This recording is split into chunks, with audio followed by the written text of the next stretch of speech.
जात आहोत मठात. तर हे बघा पप्पा पण आहेत आणि मम्मी.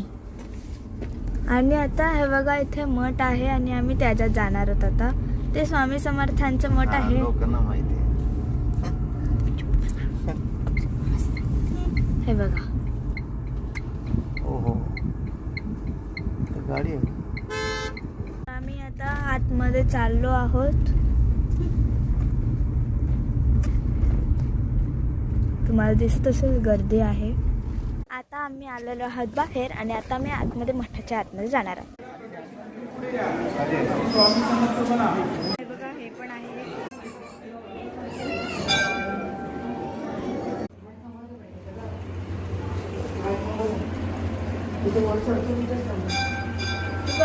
लाईनीत दाखवा.